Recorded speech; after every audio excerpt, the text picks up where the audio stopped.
오늘이 1월 12일, 이제 총선거일이 88일 앞으로 다가왔습니다. 숫자가 91대에서 81대 쪽으로 줄어들고 있습니다. 양대 정당은 물론이고 또 신생 정당에게 있어서도 살기 위한 몸부림이 아주 치열하고 뜨겁습니다. 어제 이낙연이 몸을 담았던 민주당을 떠나면서 24년이 됐지요. 민주당은 1인 정당, 방탄 정당으로 변질이 되었다. 이런 말을 했습니다. 따라서 이제는 과연 양당의 정치 체제에서, 그 구조에서 기득권의 정당과 맞서서 새로운 선택지를 국민들께 드려야 한다라는 사명으로 신당 창당을 선언했는데, 과연 이낙연의 구상이 어떻게 펼쳐질지 잠옷 관심이 쏠리고 있습니다.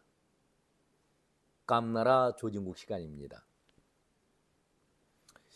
이낙연이 만드는 신당 못지않게 이준석이가 매일 자신을 알리려고 애쓰는 모습을 볼 수가 있습니다.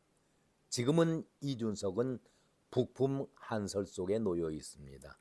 솔직히 안쓰럽기도 하고 안 됐다라는 그런 생각도 들긴 합니다. 사람의 진짜 모습은 자신이 어려움을 처했을 때에, 밑바닥에 놓여 있을 때에, 아주 힘들 때에 그 사람을 제대로 알 수가 있다라는 말들을 합니다. 이준석이가 그동안 국민의힘 안에서 막말로 망나니 짓을 했어도 자기가 하고 싶은 말, 자기가 하고 싶은 짓을 마음대로 해왔었지요. 한마디로 등 따뜻했고 배고픔을 몰랐고 배부른 짓만을 해왔었는데, 두 번째의 배신의 길을 걸으면서 생각과는 다르게 마음이 무척 급해 보였는지 서두르는 모습을 저는 볼 수가 있습니다. 여기저기에 손을 내밀면서 연대할 수 있다, 연합할 수 있다, 때로는 합당까지도 할 수가 있다. 그런데 당은 만들지도 아직 않았는데 마치 입도 선매라도 하겠다는 얘기입니까? 오늘 이 시간에는 이런 말씀을 드리려고 하는 것이 아니라, 이준석이가 자신의 존재감이 자꾸 사라져가니까 한동훈 비대위원장을 걸고 넘어지려 하는 데 대해서 한 말씀 드리고자 합니다. 여러분들은 왜 이준석이가 가칭이지만 개혁신당이라는 이름을 내걸고 당 대표라는 직함, 이 이름을 갖기를 거부하고 있는 것인지 아니면은 싫어했는지 모르겠지만은, 이름도 왜 우리 어렸을 때 배웠죠. 삼천갑자 동방사기. 단명하게 되니까 이름을 길게 지면은 오래 살 것이다 해서 이름을 길게 지었던 삼천갑자 동방사기. 그 이름 붙이듯이 개혁신당 창당준비위원회 정강정책위원장, 이렇게 길고 긴 이름을, 위원장 직함을 이준석이가 달았을까?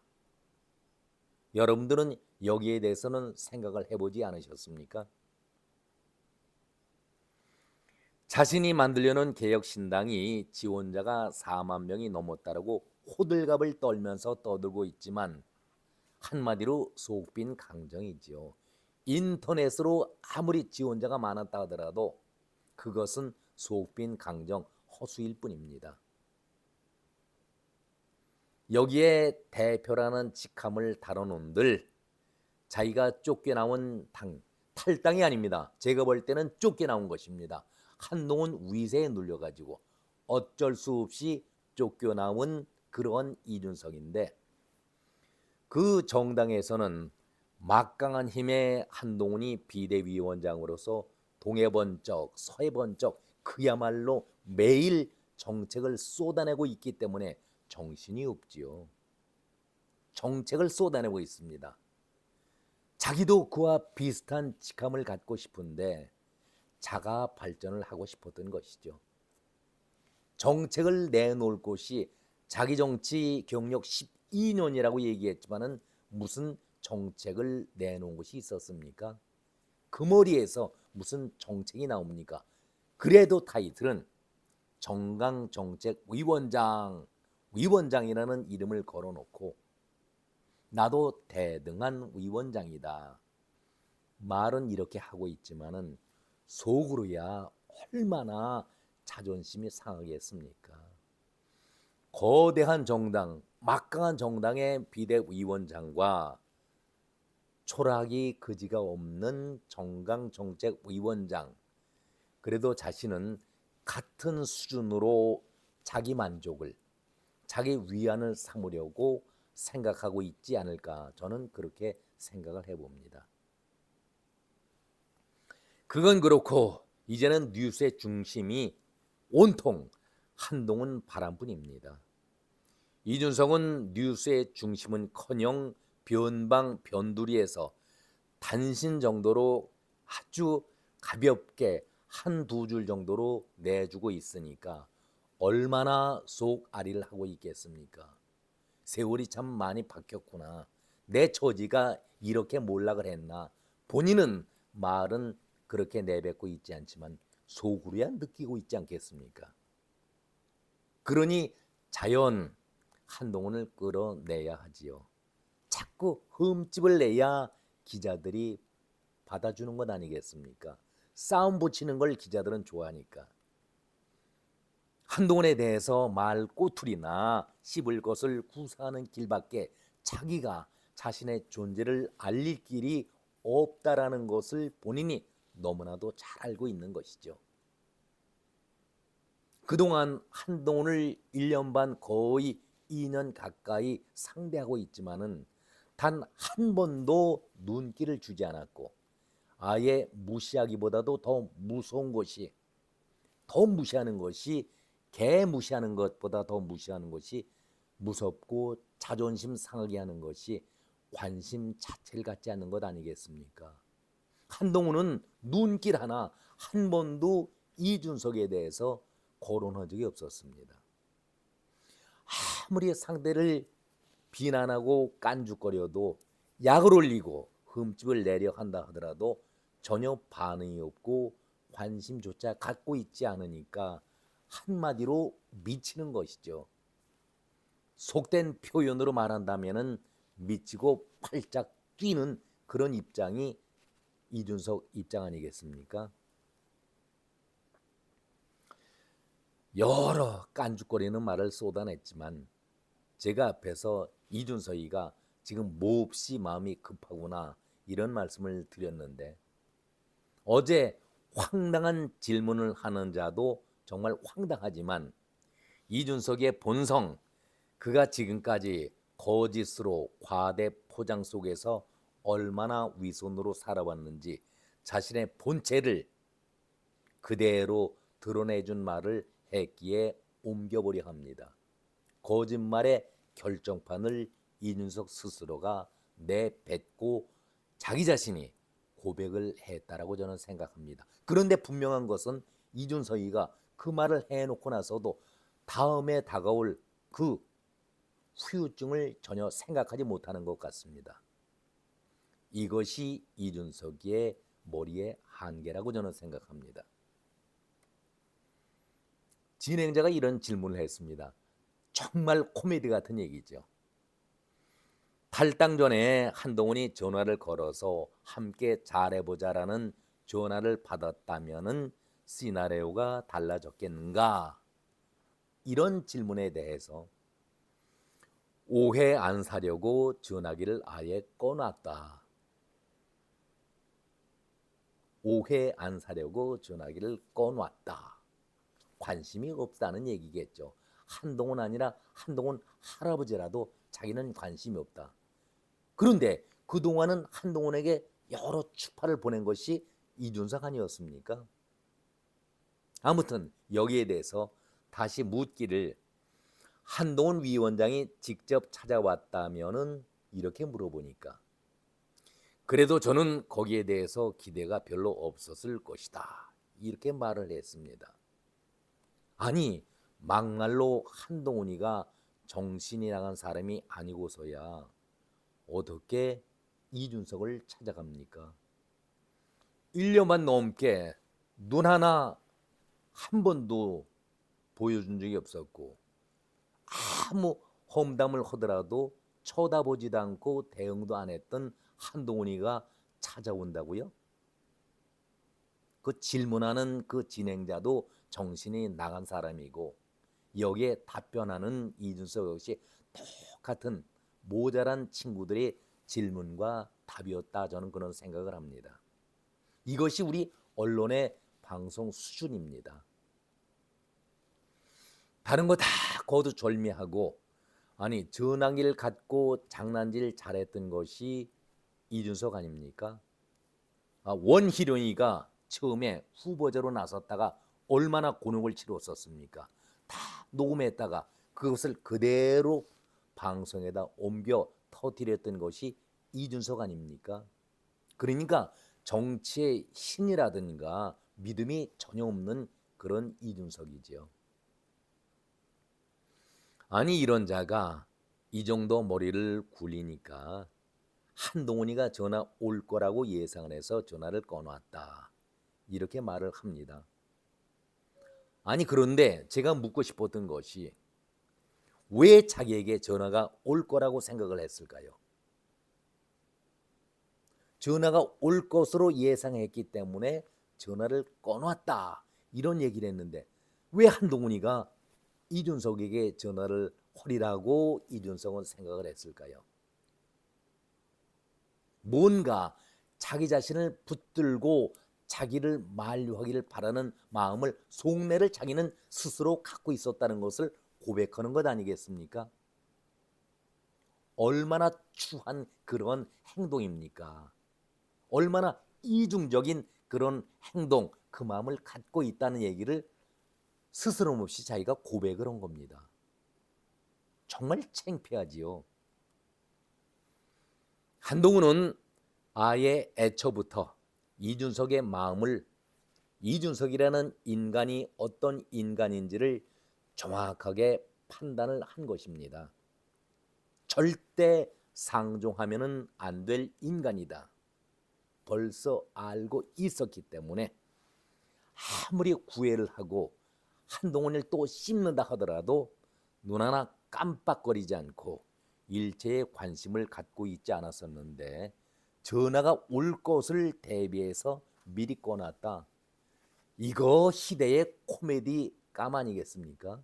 이런 코미디, 요즘에 뭐 개그 프로가 새로 생겼다 하더라도 시청률이 2, 3% 아주 저조하다고 하는데 이것 인용하면은 대박 나겠네요. 그렇지 않겠습니까?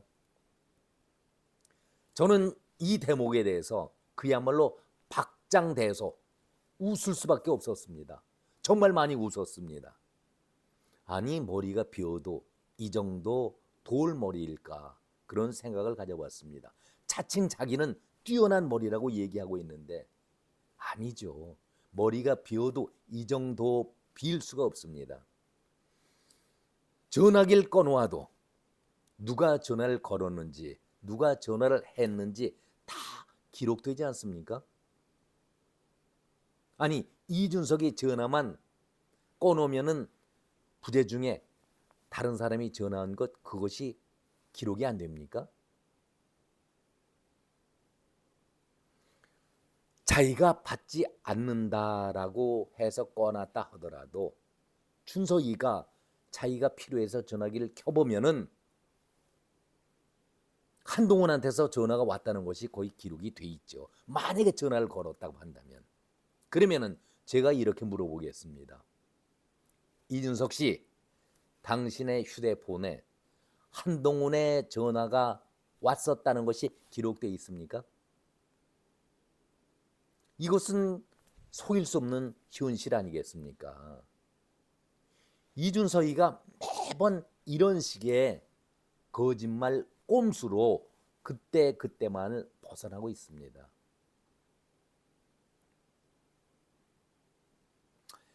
뻔뻔한 거짓말로 12년 동안을 정치 경력이라고 포장을 하고 있는 것이 이준석 아닙니까? 저는 이런 뒷거래를 하면서 야업을 해온 이준석이가 정말 인간 쓰레기다, 인간 말종이다 하는 짓이 꼭 이재명과 닮아도 어떻게 이렇게 닮을 수가 있을까? 저는 그런 생각을 해봅니다. 사람이요, 거짓말을 하더라도 깜빡 속아 넘어갈 재치 있는 그런 거짓말을 하는 경우도 있습니다. 그래서 간혹 우리들이 속는 경우도 있지요. 그러나 이런 뻔한 거짓말을 해도 바로 알 수가 있는 이런 거짓말을 한다는 것은 자기 자신이 얼마나 머리가 모자라고 부끄럽다는 것을 스스로 고백하는 것 아니겠습니까? 이재명과 같이 이런 쓰레기들이 당 대표를 했었고 지금도 당 대표를 하고 있는 우리 정치 풍토가 그러니까 이 모양 이 꼴이지요. 그래서 한동훈이가 깨끗한 정치, 바른 정치, 선민 후사라는 이름을 내걸고 정치를 한번 패러다임을 바꿔보자 나서는 것 아니겠습니까? 어떻게 비교할 것을 비교해야지 이준석이 머리 가지고 한동훈과 비교한다고 나섭니까? 참 모자라도 이 정도면은 수준을 알 수 있는 것 아니겠습니까? 지금까지 한동훈을 씹기 위해서 있는 머리 없는 머리 다 주워 짜면서 머리를 굴려왔던 것이 이준석 아니었습니까? 저는 기회가 있을 때마다 탈당을 이준석이 한다, 신당을 만든다 얘기를 하지만은 절대 탈당이 아닙니다. 한동훈 위세에 자기 자신이 설 자리가 없기 때문에 스스로 물러난 것입니다. 한마디로 쫓겨난 것이죠. 탈당이 절대 아닙니다. 이준석은 국민의힘에서 쫓겨난 것입니다. 재작년인가요? 해가 바뀌었으니까 대통령 선거가 가장 2달 정도 남겨놓고 있을 때에 두 번째에 집을 나갔을 때에 의원들이 탄핵, 제명, 출당을 시키자 의원총회 열었을 때에 1월 7일이었었죠. 그때에 이준석을 제명이라든가 출당을 시켰으면 이러한 아픔이 없었지요. 이준석은 절대 탈당이 아닙니다. 쫓겨난 겁니다. 아무튼 한동훈을 씹기 위해서 여러 가지 잔머리를 굴려왔던 것이 이준석 아닙니까? 극지 않은 복권이다. 당첨 확률보다는 꽝이 나올 확률이 훨씬 더 많고 높다. 아니 지놈이 박근혜 대통령이 젊은 놈이고 또 앞으로 바르게 키워보겠다라는 선의로 이준석을 발탁을 했었죠. 이렇게 더럽고 추한 인성을 조금이라도 박근혜 대통령이 일찍 알았다고 한다면은 이런 더러운 인간을 절대 정치에 발을 붙이지 못하게 했을 터인데 이놈 복권을 긁어보고 자시고 할 그런 인간도 못 되지 않습니까? 한마디로 인간 쓰레기, 인간 말종 아니겠습니까? 송영길이의 입을 잠시 제가 빌려보겠습니다. 한동훈 장관에게 그 당시에 이렇게 쌍욕 폭언을 했었죠. 이런 어린 건방진 놈, 어린 놈이 어디에서 이런 건방을 떨어 내 앞에 물병이라도 있으면 던지겠다라고 했었는데 바로 이 말을 이준석에게 그대로 전해주고 싶습니다. 또 이해찬의 입을 빌려봅니다. 박원순 조문 때의 기자가 심경을 묻자 이런 XX라고 나왔지만은 한마디로 후의 자식 얘기한 것 아닙니까? 인유한 위원장이 그래도 점잖게 준석이는 도덕이 없어 한마디로 이렇게 얘기했지만은 뒤집어 얘기한다면은 준석이는 한마디로 인간 쓰레기다라는 말을 곱게 좋은 점잖은 표현을 한 것 아니겠습니까? 이준석이가 그런 얘기를 했었죠. 보름달 얘기. 한동훈은 보름달이기 때문에 이제는 지는 일만 남아있다. 자신은 초생달이기 때문에 채우는 일만 남아있다.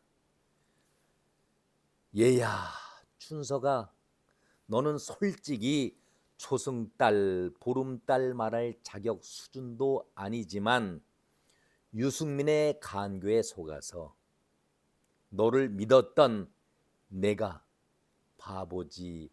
박근혜 대통령이 한탄을 할 겁니다. 그때 젊은 정치인으로서 믿음을 주고 비대위원을 시켰을 때 그때가 너에게는 커다란 보름달이었는데 바로 그 보름달이 빛을 발하지도 못하고 금음달로 쪼그라들고서 당신 존재 자체가 사라진 것이 이미 오래가 됐는데 무슨 초생달이 돼가지고 이제 차오른다고 망상 속에 살아가고 있습니까? 당신 앞에는 금음달도 진 지가 오래야 칠흑 같은 어둠만이 지금 펼쳐지고 있는 것이라고. 앞이 보이지 않지 않습니까? 그러니까 여기저기에 손 내밀고 연합이다, 연대다, 합당까지도 가능하다. 천하람이는 거기에서 김웅, 오영환까지도 오면은 좋겠다. 이런 얘기를 하고 있는데 가당한 얘기가 되겠습니까? 아니, 이런 거짓말 정도라면은 이재명 급도 아니라 이재명을 능가하는 거짓의 달인 고수 아니겠습니까? 입만 열면은 이재명 거짓말 하듯이 당신도 정치인이 아니라 정치꾼이죠. 정치 몰입애 아니겠습니까? 거짓이 입에 달고 살면서 아주 자연스럽습니다. 아니, 어떻게 이런 거짓말 합니까? 휴대폰 꺼놔도 전화가 오는 곳은 다 거의 입력이 돼 있습니다. 방송이 되고 대국민 사기를 치료하고 있습니까? 물어보는 사람이나 여기에 이런 것을 대답하는 당신 역시 똑같다라는 그런 생각을 가져봅니다. 이러니 우리 정치가 썩은 정치가 되고 앞에 희망이 보이지 않고 이건희 회장이 30년 전에 우리 정치를 사류라고 표현한 것 아니겠습니까? 솔직히 사류라는 것도 고급스럽게 높게 평가한 것입니다. 인간 쓰레기의 집합소, 인간 말종들이 모여있는 곳이 국회의사당 아니겠습니까? 그래서 이번에 대청소를 해야 합니다. 깨끗한 젊은 정치인들이라면은 정직과 소신과 패기와 깨끗함이 있는 것이 젊은 정치인들의 생명이고 자랑입니다. 근데 이준석은 젊은 정치인, 젊은 정치꾼이죠. 뒷거래와 야합을 통해서 이권 챙기는 것을 12년 동안 해왔던 그런 정치 몰입애일 뿐입니다. 그렇기 때문에 한동훈이 전국을 다니면서 폭발적인 인기를 끌고 있고 국민들께 울림이 크다는 얘기 아니겠습니까? 기존 정치인과는 다르게 국민 편에 서서 진실을 말하고 있으니까 구름 관중들이 몰려들고 있는 것 아니겠습니까? 이준석과 이재명은 이것을 제대로 보고 깨달아야 합니다. 오늘은 선거일을 88일 남겨둔 그런 밤입니다. 여기까지입니다. 고맙습니다.